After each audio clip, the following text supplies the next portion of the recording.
Kerala state cooperative bank അഥവാ കേരള ബാങ്കിനെ C class പട്ടികയിലേക്ക് RBI തരം താഴ്ത്തിയത് ബാങ്കിനെ സംബന്ധിച്ചിടത്തോളം വൻ തിരിച്ചടിയെന്ന് സാമ്പത്തിക വിദഗ്ധർ നിരീക്ഷിക്കുമ്പോൾ RBI നടപടി ബാങ്ക് പ്രവർത്തനങ്ങളെ ഒരു തരത്തിലും ബാധിക്കില്ലെന്നാണ് കേരള ബാങ്ക് പ്രസിഡന്റ് ഗോപി കോട്ടമുറിക്കൽ ഒരു എളുപ്പവുമില്ലാതെ വാർത്താക്കുറിപ്പിൽ അറിയിച്ചിരിക്കുന്നത്.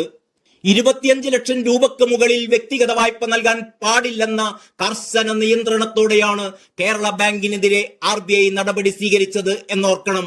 ഇതിനോടകം വിതരണം ചെയ്ത വായ്പകൾ ഘട്ടം ഘട്ടമായി തിരിച്ചു പിടിക്കണമെന്നും RBI നിർദ്ദേശിച്ചിട്ടുണ്ട്.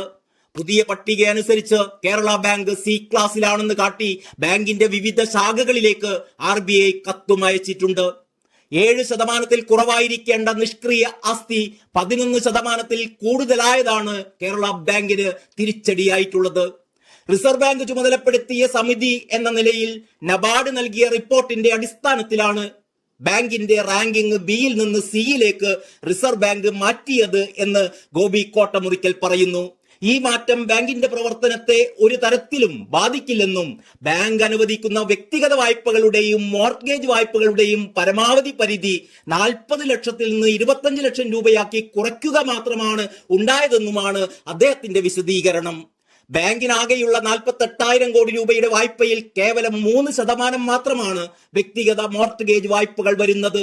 അതുകൊണ്ട് തന്നെ ബാങ്കിന്റെ നിക്ഷേപത്തെയോ പ്രധാന വായ്പകളായ കാർഷിക വായ്പ, അംഗസംഘങ്ങൾക്കുള്ള വായ്പ, ചെറുകിട സംരംഭക വായ്പ, ഭവന വായ്പ എന്നിവയോ ഈ നിർദ്ദേശം ബാധിക്കില്ല എന്നും ബാങ്ക് പ്രസിഡന്റ് പത്രക്കുറിപ്പിൽ വ്യക്തമാക്കുന്നു.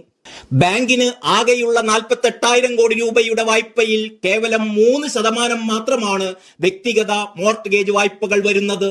അതുകൊണ്ട് തന്നെ ബാങ്കിന്റെ നിക്ഷേപത്തെയോ പ്രധാന വായ്പകളായ കാർഷിക വായ്പ, അംഗസംഘങ്ങൾക്കുള്ള വായ്പ, ചെറുകിട സംരംഭക വായ്പ, ഭവന വായ്പ എന്നിവയെയോ ഈ നിർദ്ദേശം ബാധിക്കില്ല എന്നും ബാങ്ക് പ്രസിഡന്റ് പത്രക്കുറിപ്പിൽ വ്യക്തമാക്കുന്നു. പ്രാഥമിക സഹകരണ സംഘങ്ങൾക്ക് പദ്ധതിയുടെ അടിസ്ഥാനത്തിൽ കാർഷിക വായ്പ പരിധിയില്ലാതെയും വ്യക്തികൾക്ക് ഭവന വായ്പ 75 ലക്ഷം രൂപ വരെയും കേരള ബാങ്ക് അനുവദിക്കുന്നുണ്ടെന്നും ബാങ്ക് പത്രക്കുറിപ്പിൽ വ്യക്തമാക്കുന്നു. ഓരോ വർഷവും നബാർഡ് നടത്തുന്ന പരിശോധനാ റിപ്പോർട്ടിന്റെ അടിസ്ഥാനത്തിൽ ഇത്തരത്തിലുള്ള നിർദ്ദേശങ്ങൾ ഉണ്ടാകാറുണ്ടെന്നും 2022-23 സാമ്പത്തിക വർഷം നബാർഡ് ചൂണ്ടിക്കാട്ടിയ കുറവുകൾ ഈ സാമ്പത്തിക വർഷം, അതായത് 2023-24 നികത്താൻ ബാങ്കിന് സാധിച്ചിട്ടുണ്ടെന്നും അദ്ദേഹം വാർത്താക്കുറിപ്പിൽ വ്യക്തമാക്കിയിരിക്കുകയാണ്. ഈ സാമ്പത്തിക വർഷം 209 കോടി രൂപയുടെ അറ്റ ലാഭം നേടിയ ബാങ്ക് 2024-25 സാമ്പത്തിക വർഷം ഊന്നൽ നൽകുന്നത് കാർഷിക മേഖലയുമായി ബന്ധപ്പെട്ട വായ്പാ വിതരണം വർദ്ധിപ്പിക്കുന്നതിനാണെന്നും വാർത്താക്കുറിപ്പിൽ ഗോപി കോട്ടമുറിക്കൽ പറയുന്നു. അടുത്ത സാമ്പത്തിക വർഷം, അതായത് 2024-25 മുതൽ ബാങ്കിന്റെ മൊത്തം വായ്പകളുടെ 1/3 കാർഷിക മേഖലയിലായിരിക്കണമെന്നാണ് തീരുമാനമെന്നും കൂടി അദ്ദേഹം അറിയിച്ചിരിക്കുകയാണ്. അടികൊണ്ടിട്ടും പാഠം പഠിക്കാൻ പോകുന്നില്ല എന്നതിന്റെ തെളിവാണ് ബാങ്കിന്റെ ഈ ന്യായീകരണങ്ങൾ. സഹകരണ ബാങ്കുകൾ കേന്ദ്രീകരിച്ച് അഴിമതിയുടെ വൻ സാമ്രാജ്യമാണ് കേരളത്തിൽ നിലനിൽക്കുന്നതെന്ന് ഇന്ന് അരമന രഹസ്യമൊന്നുമല്ല, അത് അങ്ങാടിപ്പാട്ടാണ്. ഇത് നിയന്ത്രിക്കുന്നത് CPM ആണ്.